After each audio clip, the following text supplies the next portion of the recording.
Welcome to the Midlife Pilot Podcast. We are glad you're with us. What is it like to become a pilot in your 40s and 50s? The challenges are unique for those of us in midlife, but so are the rewards. Hosts Ben, Brian, and Ted talk learning to fly, growing as pilots, and the joy of flying to destinations. The purpose of the podcast is not to teach, but to share knowledge and experiences of being a midlife pilot. Join the Midlife Pilot community and listen in every week.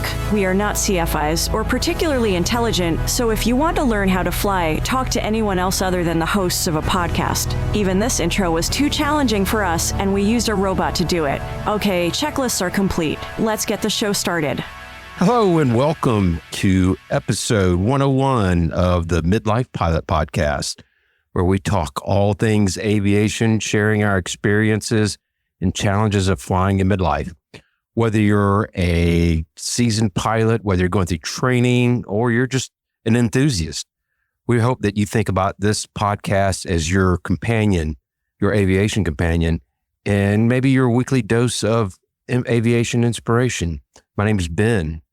I am a commercial rated pilot with an instrument rating, and I fly my beautiful green and white Cessna 182, commonly called the Beast, out of the Atlanta metro area. Joining me tonight, as always, is my friend under the Bachelorette Super Charlie, flying a beautiful Cherokee 180.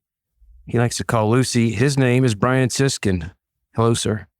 Hello. We are back in our normal confines of separateness and not togetherness. Ben, you're not rubbing up against me the whole time. Crammed over. We were all smashed in a hangar together to try to fit into one frame. Barely scattering there. And then now we're back to our, roomy, warm and cozy origins. And in our chat, who joined us for the live show, Douglas F. joined us. He said it was a bit warmer tonight than it was a week ago. So yes, very nice. Also joining us from the West Coast, sounding a little like Barry White. He flies a CTLS we call the Egg. Sport pilot extraordinaire, Mr. Ted. How you doing, sir? Well, hey there. All things considered, how you doing? I'm doing better than it sounds. I got a cold coming back from the 100 actually. So blame that on flying commercial. So yeah. We installed, what are those filters called that you put in your house to keep the really strong filters? I put those in the Beast to make sure that we don't catch any colds in the plane. So, HEPA filters. There you go. HEPA filters. Sound more like very mauve than very white. I'll take it. Very good. Well, tonight we're going to be recapping our last week's episode and talking about maybe some of the adventures getting home and what we've been up to. And we'll probably start battering on ideas of maybe a full-on meetup in the springtime. So we don't technically have any events or announcements tonight. But Brian, why don't you inform the audience of all the things that we like to do, we call housekeeping. Yeah, we can just knock that out real quick. First of all, I am grateful that we're doing this week to week, and it's been a really cool thing to see everything happen the way that it has with doing it week to week. The way that we managed to do that is the housekeeping. So we're grateful for making this the best pilot community that we know of, a positive space where we share everything from training experiences, shared personal minimums, tackle ownership challenges, review flight plans, and best of all, make new aviator friends. So connect with us, join our Patreon community from $1 a month. That's 25 cents per episode. That is one gumball per episode.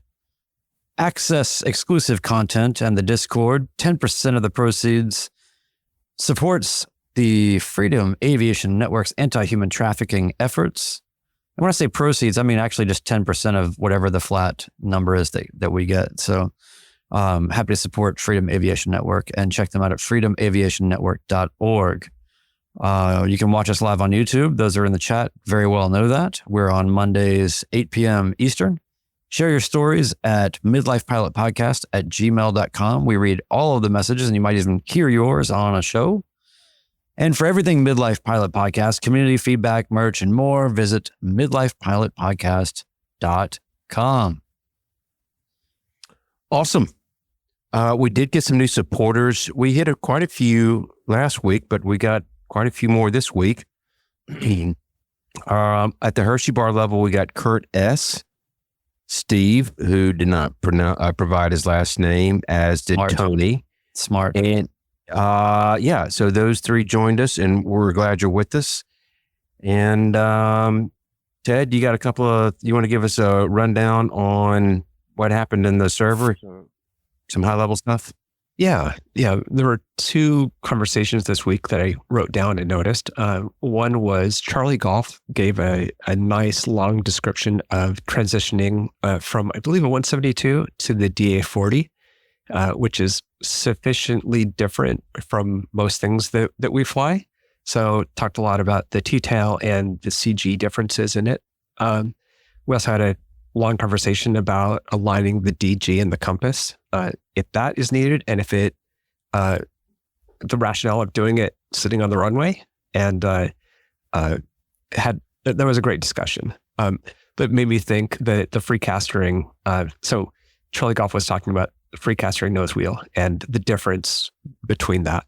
I've gone back and forth between those two, and the thing I remember about being on a free castering nose wheel is being pointed at the refueling truck, not fuel truck, but the big tanker truck with the engine running.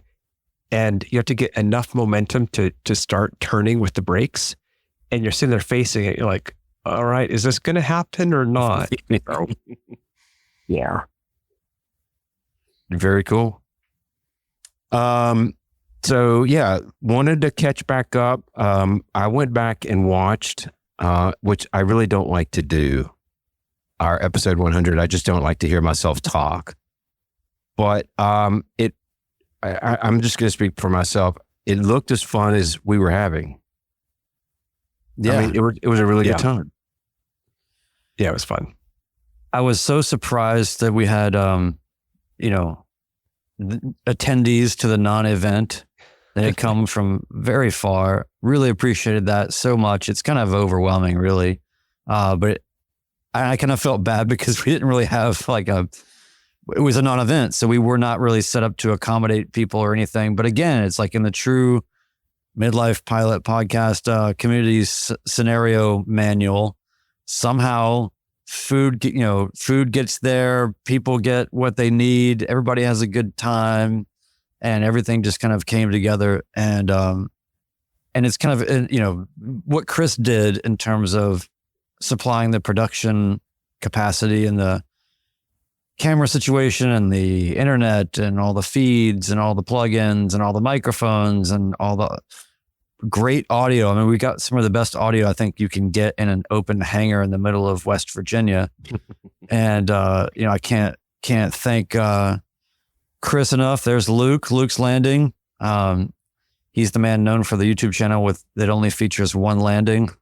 But Luke was awesome to hang with up there, and we had a lot of good flying fun. I mean, everything was just kind of, I don't know. It's almost like we've gotten a little bit of a rhythm about this now. Like we do these things, we meet up, we do these things, and it's the same thing. Mark has a mechanical, can't make it. Then we figure out how to get him there anyway, or whatever if we can, which we did, thankfully, because it was great to have Wendell Geek there, and that was icing on the vegetables for us for sure. Didn't forget to rent a car, and then a brand new to us courtesy car appears at the airport that we get free reins to drive it. Just these things. You're right. They're things that don't go as planned. Somehow or another, things fall into place and makes it smooth as it possibly can be. I mean, it's uncanny. I think at every single one, even going back to Ocracoke Island. Mm-hmm. You lost your magnetos, yet things fell into place and you ended up flying the airplane back home. We can go through every single one of them. I guess St. Simon's would be my grand entry with 3 bounce landings. Was very embarrassing. But outside of that, I don't know if anything really went wrong beyond that. No, that was because we had somebody planning and organizing and doing that one that it does it professionally. Right. And our friend Michael Young took great care of us and all of the people that came. So, and that was kind of ridiculous. That was over the top. Like that was the standard we'll never be able to meet. But Luke's comment here, it was the smoothest aviation related trip I've experienced. Plus it turns out these guys are as good pilots as they sound. Wait, so we sound terrible and we're also poor It's pilots? probably just on point. Yeah. I go along with that. But it was, a couple of the takeaways. I had the attendees that were there. It was great to meet Douglas and his wife, Dominique. J.B. Alunist, who I had seen in the OB chat quite a bit. And, we were planning, actually, we had talked at one point in time about doing a midlife pilot meetup somewhere around the Columbus, Dayton area for a brief time. And he was right there. Hey, let me help you, however I can help you plan it out. So he did come down and it was great to spend some time with him and get to know him a little bit better. And then we had Bill and Ivy, who have been big supporters for a long time. Yeah, Sticky Weasel and Ivy. Yeah. And then we had a little bit of a house party. I remember at one point, I just thought, it's very loud in here. Well, you had talked up at being a frat house with pepperoni rolls and, PBRs. Hey, how have you guys done on your pepperoni rolls? Because Chris, OG midlife pilot, Chris Moran, loaded us all up with a 6-month supply of I forget the name of the place, but like the place where you want to get the pepperoni rolls from. How are you guys doing? Yeah, that's the original place. It's the OG pepperoni roll place. I had my last one for lunch this morning, or at lunchtime, I guess. Okay. And they were great. I just love learning about new foods, and especially when they're not like a novelty food, when it's actual food that people eat. So simple, easy to eat, great for lunch. So I played that one pretty smart. I had 2 or 3 over the course of a couple of days. And the wonderful thing about having 3 boys is they are disposals. And Evan was going back to school and I was like, hey, how about this for you and your friends? So I was able to send him home with some good pepperoni rolls. So I didn't have to gain 130 pounds by eating the whole bag. Oh, yeah. Brian? Well, it was good though. The hot dogs I'm still thinking about the hot dogs. Yeah. At Woody's. Look it up. Woody's. I feel like I need to go. Where was it that Luke did his rant?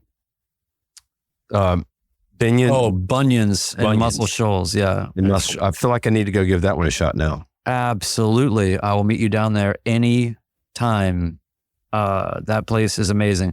That place, they're like, that they're good when they are open Monday through Friday from, 10 to 4 or whatever. They just don't even, they don't need to do the weekends or, whatever. They just run their business how they want to run it, and people make sure and get there for it. So it's definitely worth it.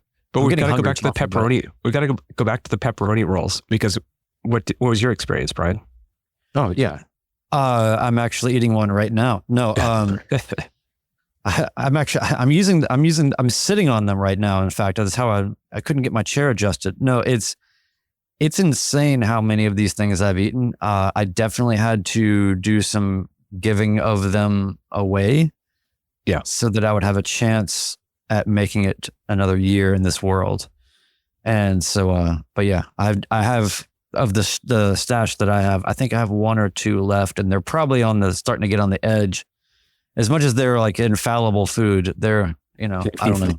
So microwave them for 20 seconds, not 30. Instead of the 20. 10, right? Yeah, it's like there's just a magic number for them. But yeah. Well, so I put just a little pro tip. Maybe this is a sacrilege. I don't know. We have string cheese, and I put it in there and then put it in the air fryer for about 4 or 5 minutes. Wow. And it was pretty amazing. So little side hustle there. It's next level. Well, Yeah. as far as the flying, I know we talked about some of these things on episode 100, but I didn't know if then you had any further thoughts about your 7-mile base or your fuel cap extravaganza, or any of the flying that you did, and maybe you can tell us a little bit about your return. Yeah. I still stand by my 7-mile base. I actually started to over the weekend, and then I got distracted with something. I was going to try to pull the ADSB historical data out and really kind of evaluate it. But I was like super focused on trying to figure out where this 208 was low level. And when I found them, my brain would not process maneuvering to enter a downwind to then reintroduce myself to this 208. Yeah. And I just felt like it was a path of least resistance. And also having that skywriting utensil unbeknownst to me. Again, it's not something that was of absolute urgency, but it's also something that I didn't want to just, teeter around with. And I just wanted to get it on the ground. Yeah, this is only. And I was also probably beating myself up for maybe not checking those fuel caps a second time. So this is only for the live audience, but I found a screen grab of what it looked like to have the fuel coming off the wing, and watching the video and seeing when Brian banked, when Ben banked a little bit to the left, and you see a lot more fuel come off, and that's distracting, and that's part of the reason that we went straight in. Yeah, I had a hard time following it, and then I caught it a couple, when he would tell me to do it. It was also somewhat soothing in how Luke introduced the issue to me. He was just like, so, I don't want to be a pain, but you've got fuel coming out. It wasn't like, he's a pilot, he wouldn't panic. I know that, but I don't know. There was something reassuring about having a pilot. It's like his metronome. Like his metronome runs just a little bit slower in how he communicates, and that helps. And there's a little bit of fuel coming off. It's all right, but you might want to think about this. My other thought, and you talked about this on the 100th episode. I enjoyed that airport a lot, but there is no doubt in my mind, if you're doing laps in the patterns as a student pilot, learning how to land there, the world is your oyster. You should be able to put a plane down just about anywhere because, again, it wasn't overly difficult, but for somebody that's learning, that is not an easy place to learn in. Oh, yeah. I'm not an instructor. I'm not a CFI. I'm not saying that, but I'm going to go ahead and call it. If you're landing there during student training, you're one up on everybody. I remember how short a 5,000 foot runway looked to me when I was training, and it's half that, So, but yeah, so definitely put 4 Golf 7 on your list, everybody, and get up there. Support the people at Fairmont Airport. Great mechanics and people on the field. Very homey, kind of relaxed community vibe. Very, very cool place. Highly recommend. And we're definitely, everybody's in the chat right now talking about how they, anybody that was there wants to go back. And I concur. It was a very social place. If your hangar door was open, people were going to come by and talk to you. I mean, it would just, it felt very, very community-like. Yes. So. Now, what about your flight back? Well, we had to take one dull geek home, and that went very uneventfully. Really, it's nice to have somebody in the plane that knows all the arrivals and what to expect. And it was, I don't remember anything outstanding, Ted, about the whole flight. I sat in the back. It was really nice to just kind of daydream a little bit and look at the scenery because I don't get to see the East Coast very often. But we did have those bag of words. Yes, we did. Shall we play those now? Yeah. So we actually had two. And the first one is a very surprising one. This By the way, words, can I just say something real quick? I think it's hilarious that Ben's like, I mean, I don't know. Not a lot happened, really. I mean, it's pretty much just... I got to tell you, I don't know what he's about to play. Just a big bowl of nothing. I realized I couldn't tee it up to you because you don't know what it is. So yeah. So Mark was taking the radios, and the first one is not typical. It's a bag of words not from the pilot side. 42911, contact Greensboro approach. 132. 134.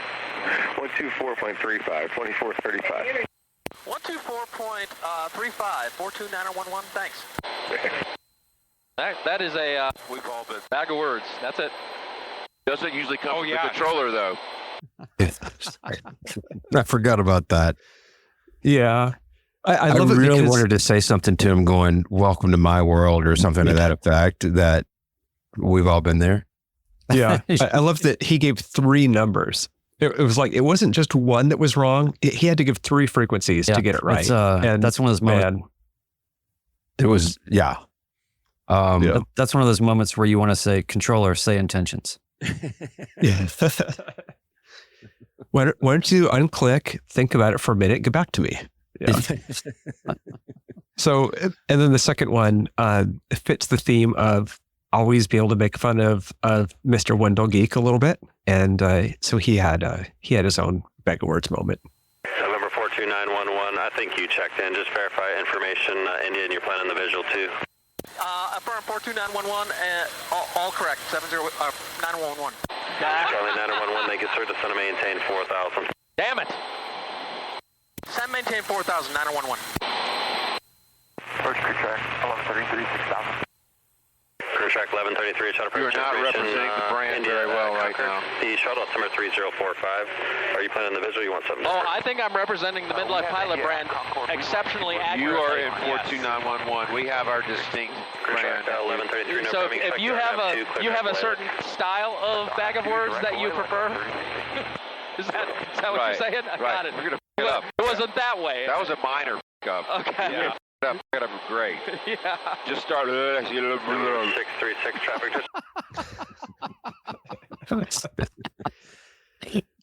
There's a brand to represent here.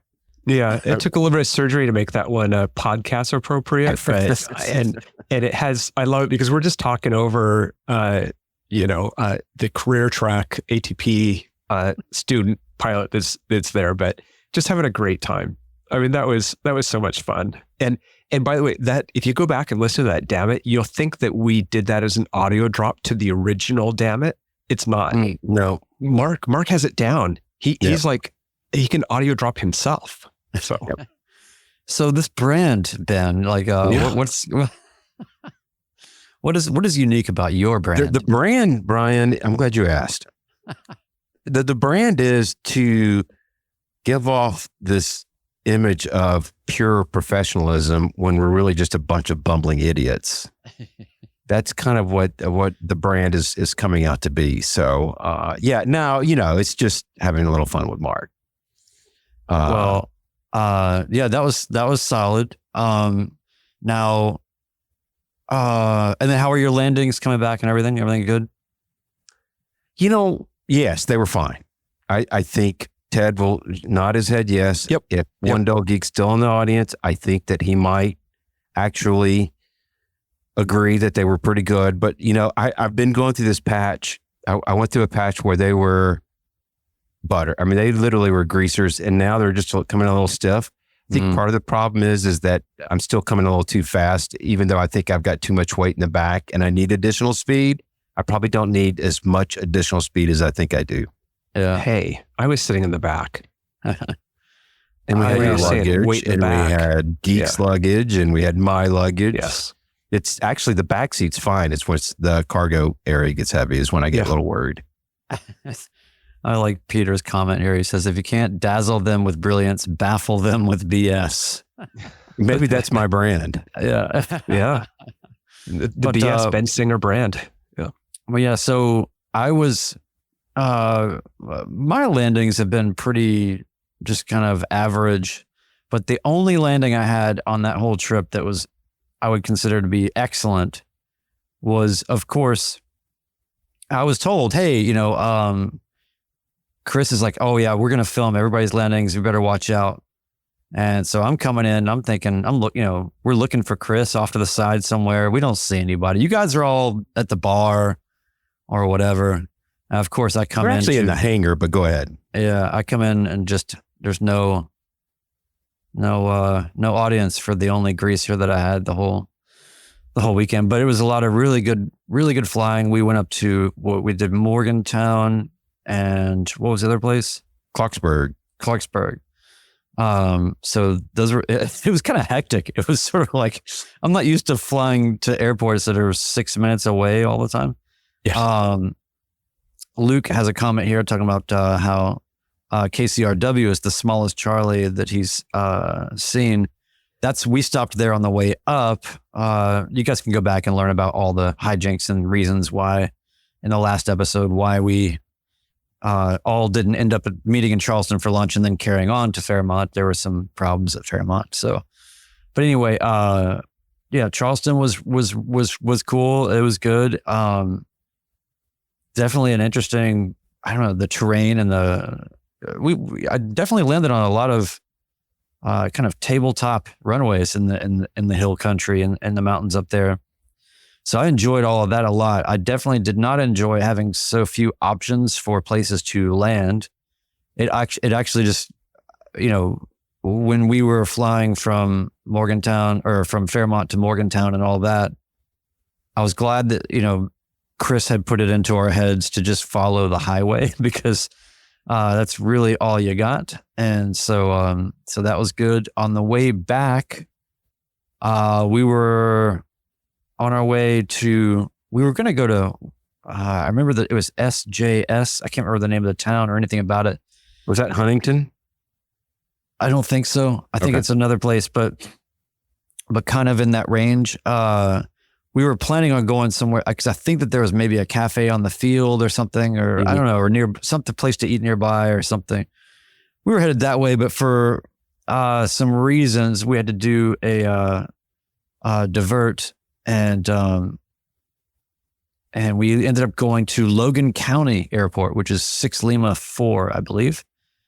And let me tell you what an experience that was. That was one of those where you can't really find the airport until you're on it and you realize that it is just the top of a mountain. And we came in just short of the final on 6 Lima 4's approach. I think it's runway 24. It's 0624. Yeah. So we were coming in 24, and just before it is sort of angle, hilltop, mountaintop, dirt runways that are in the shape of a V. And we were trying to figure out, are they building a new airport in front of the old airport or something? Anyway, we landed, got out, started talking to some people, and it turns out that C-130s do drops there every day. And we were hoping we would see one, but we did not. But the really tricky landing. And they do their, what do they call the, gosh, I should know this. My dad flew C-123s and C-130s, but the assault landing or whatever it's called, where they, combat landing. Yeah. So, they're definitely having to do those on this little top of a hill dirt strip that is right before the approach end of, 24. You can look it up on Google. It's pretty amazing. Yeah, of course, I've seen this bit before. Yeah, C-130 is big deal. I fly a C-150. So that's a good comment, Adam. So landing at 24, got out, really, really cool small airport. And I will say, we got given tours of the hangars. I told the guy actually that you should come listen to the podcast. You're just one of us, man. But he was, he had this incredible hangar. He was training. He just bought himself a Warrior that was just minty, really nice Warrior. Had a whole hangar full of classic cars. We were going through all his. He had a perfect '64 Corvette and all. Anyway, it was an amazing experience. We ended up hanging out there for a long time. Went and met another character that was an instructor and had built a whole classroom set up there and had a really nice all glass panel Cherokee 180 to train in. And he was a retired airline pilot and was just kind of retiring to the hills of West Virginia to do flight training out of this beautiful airport, and got some really good nuggets of knowledge from him. One was actually interesting. He said, and this is in the spirit of not having places to land out there, is he was saying that, and he was speaking more to night flying because, they have to do night currency and night training and all of that out there. And I just thought, man, I would be terrified to fly out there at night. I just would not be comfortable at all. But if that's where you're from and that's what you got to do, then I guess you do it.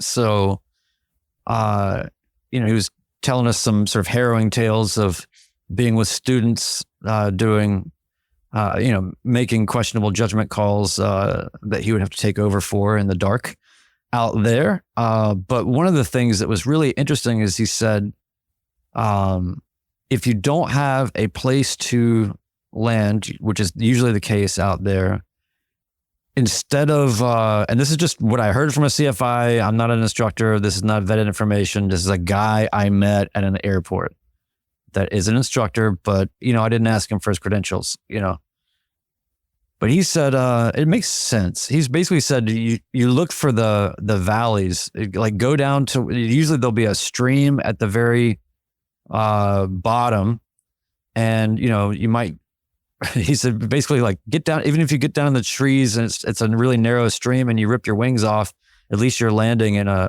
manageable small stream or a creek or a river, small river or something. And he was saying that perhaps the chances were better doing that than just sending it into the trees when there's no flat terrain to do so. When you're like, the argument of up the ridge or down the ridge or trying to make it to the, and then rescuers can't get to you. And then, I don't know, it's just a whole thing. So I thought that was pretty interesting. And then when we took off out of there, taking off 2-4, if you ever look that up, I mean, you're basically just looking right at terrain. Was the runway pretty flat? Was it sloped? It's sloped. It's not drastic, but it's definitely sloped. Luke was with me on that one, where it was like, well, I'm glad we didn't top off, It was not close by any means, but it was something that got your attention, the immediate terrain after that. And then, the ridges and everything are just the terrain's very aggressive out there, Yeah. So anyway, it was a fantastic stop. It was one of those moments where I swear, I mean, as much as we plan and people plan trips and I want to make sure that there's a car and then I can get to this place and do all these things. And we've talked about this before, but the happenings, just happening into people and places, it's really what it's all about. So anyway, that's a long tirade, but I just wanted to share how cool that trip was. And then we made back to Cookeville fine and then made it back to Nashville fine. I still believe that we could get any type of map, paper map, tape it up to the wall and throw a dart, and whichever airport it goes nearest to, there's going to be something interesting about that airport. I agree with you. There's so many out there that just, their own little ecosystems. They've got their own vibe. That's been one of the more surprising things that I've learned throughout my time flying, is that you just go to these places and you're going to see, a 1964 Corvette that's in Mencken. You're not going to be able to see that every day. I don't know. It's really cool to me. You give me a great idea. If I ever happen to have an airport, is I'm going to get a giant dart, like a, 60-foot tall dart that's just stuck down into the, so, when you throw the dart at the airport, it's like, and then you get there, it's like the dart was actually there. And you can give it a visual reference point. Yeah, it's like nobody plans to come here, buddy. The dart brings people. It's the dart. Yeah. That's really cool. Yeah, man. It was awesome. So, again, all of our meetups, they just tend to go this way, that as you've quoted often, I guess it was John Lennon, it was attributed, life is what happens when you make plans. And that's exactly, that seems to be the theme of our meetups. This non-event meetup, but a meetup nonetheless. Well, in the chat, my 60-foot tall dart idea is causing controversy. Wendell Geek is saying, of course, that won't be a problem. So look, I've seen worse things. See, there you go, Curly. Yeah, Curly says it. Just put it in the notams. Yeah. Darts in and around airport, in vicinity of airport. And then our friend Alpha Juliet, Lord Alpha Juliet, says we'll give it the name VPDRT, visual point Visual reference. dart. Yeah, visual point. Yeah. So, yeah, I like very that. cool. We got some feedback from some of our listeners that we wanted to hit up too. Was there anything else, Brian, about your trip back that you wanted to hit? Somebody snapped a really cool picture of me taking off out of Cookville. There's a guy there that snaps a lot of photographs there. It's the first time I got a message from somebody on Facebook and it said, "Is this you?" And I was like, "Oh, this has got to be one of those scams, or like, don't click on that." Yeah. And sure enough, it was a picture of me taking off.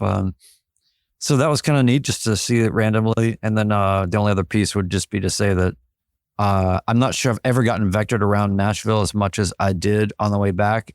And that was particularly interesting considering how I was not, been flying all day, right. And so that was kind of an interesting experience, but that would be all. I'm just glad that everything's, your plane's good. My plane is good. Wendell Geek's plane is back in action. Ted saved an incredible amount of money on fuel by just not even flying. Look, I disagree. I don't think he saved any money because he burned so little that he's not spending that much to begin with. Exactly. Yeah.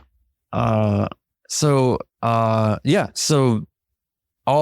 well that ends well. But in terms of this feedback, Ben, you want to take them? Yeah, I'll take the first one.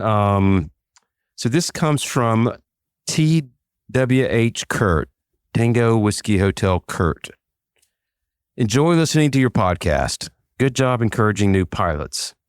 It is good to see a group who can provide advice and insight without tearing people down in the process. It is sad to see people on Facebook airplane groups be nasty to new pilots when they are asking questions. Why can't people be nice, encouraging? Who knows, you might save their life by providing good input. It's not unlike the difference between a good flight instructor and a bad flight instructor. A good instructor will say, that wasn't a bad landing, but I know you can do better or do it better. Let's go around again. A bad instructor says that landing sucks. That's maybe part of the beauty of becoming a Patreon member and joining our Discord server, because it is one of the more supportive communities I've ever seen. Not that I have anything to do with that aspect of it. It's the entire community that kind of helps everybody else out. Yeah. And I think this is kind of on theme with that.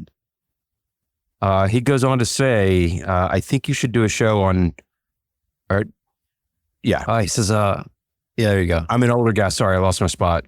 I'm an older guy who got my license in 1978, then didn't fly for a long span, then got current a few years ago and bought a 182P, which is why he's an awesome guy.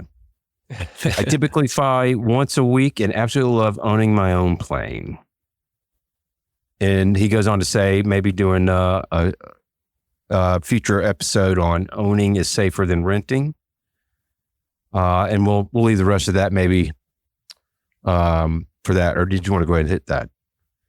Well, I think that we'll approach it maybe from the angle of owning versus renting. And there are sort of parallels to that. But, I can definitely say, without opening up that topic fully right now, that knowing your plane and knowing who's been flying it and how it's been taken care of and being close to the process, I think is inarguably going to be considered safer on a general level than just showing up to pick up a plane that you don't know who's been flying it and what they did just before you and how hard their landings were or how well they took care of the engine or any of those things. So, well, you don't know if somebody's leaning it out and frying the cylinders. I mean, it's there can be some stuff hidden that you don't know, but yeah.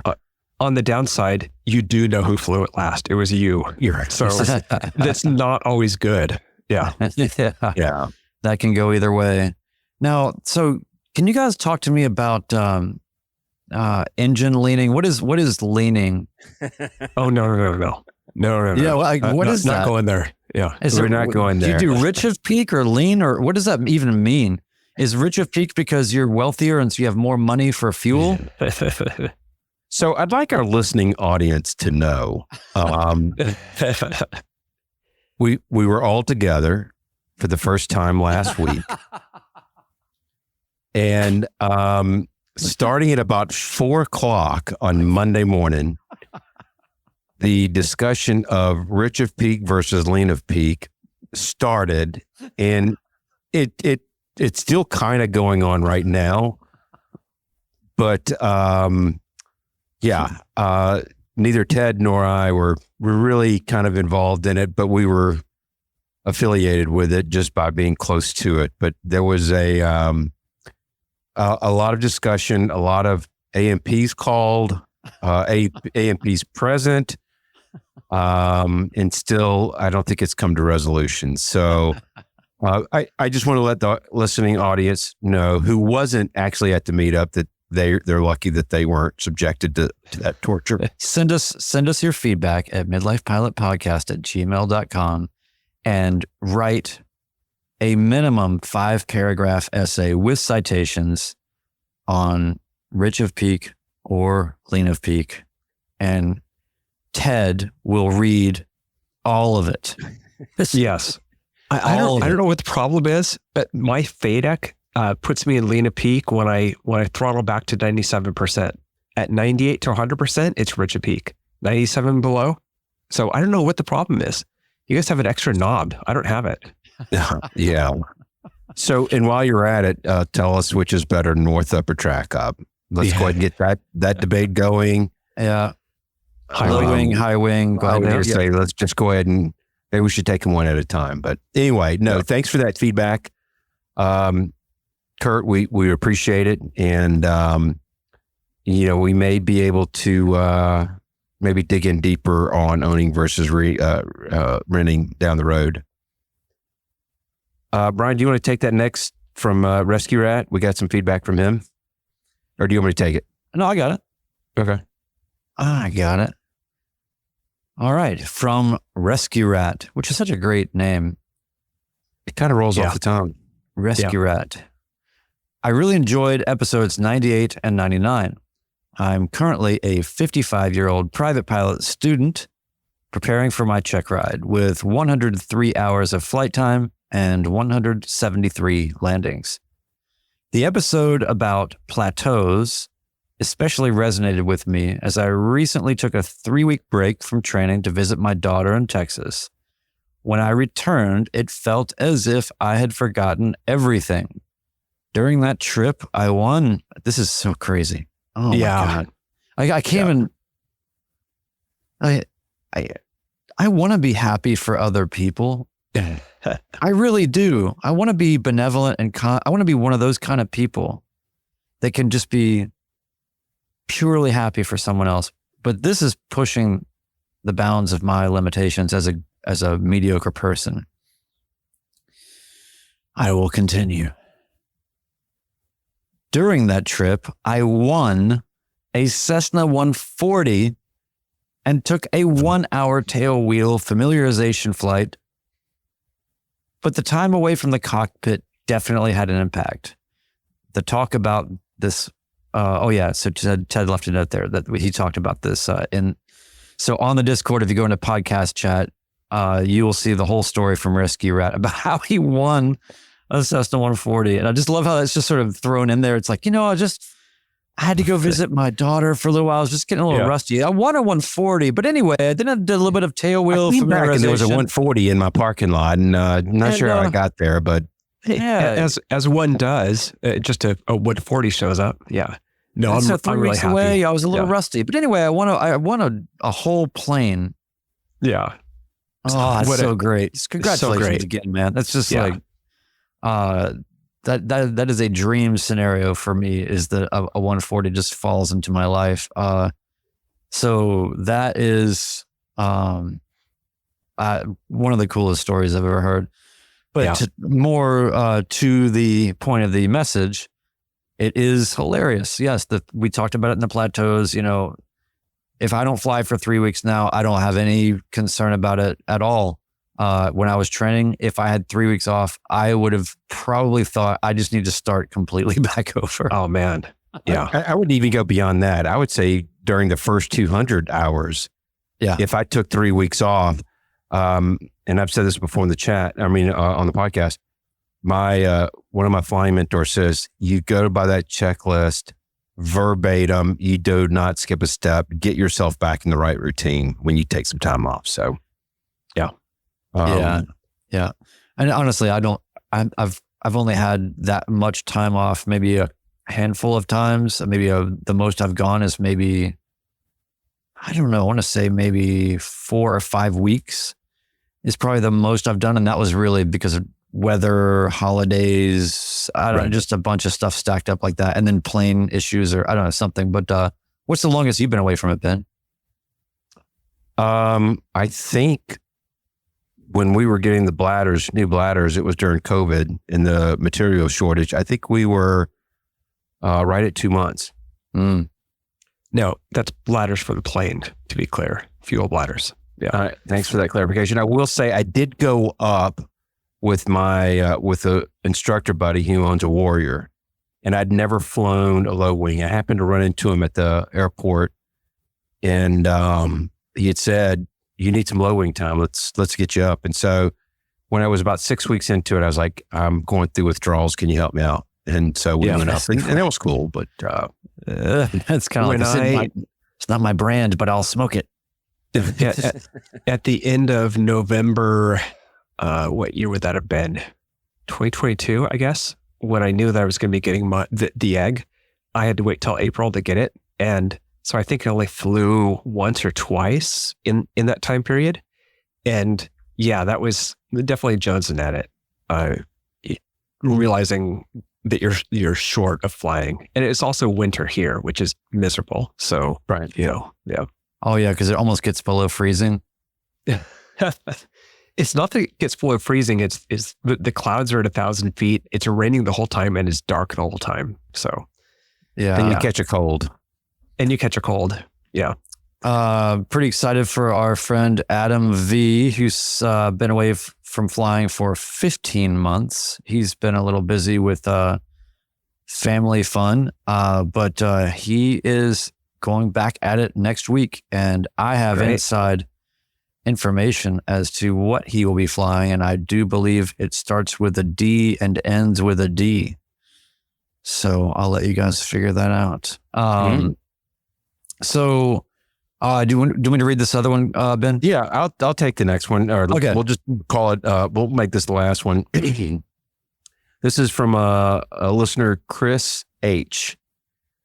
In episode 98, around the 34-minute mark, during the bit about chair flying, Ted mentioned he wonders how the science works out on it.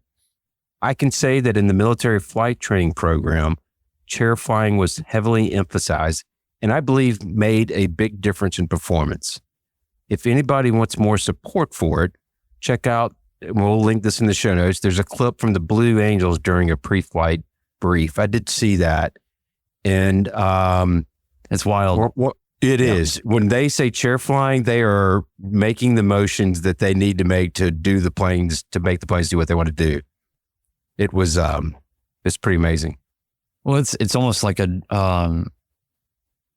reminds me of actually monks doing a chant or something. It's so deep consciousness next level, and a shared next level consciousness. That's what I think is so interesting about that footage of them doing it. The chair flying it's not just people sitting there going like, okay, now I'm imagining that I'm doing this, and then you do this. Right. It's like you could just put some sitar music or something, some drone music around it, and it would look like that they were creating a new vortex through the center of the earth with the energy that they are harnessing. Like, it's insane. It's so cool.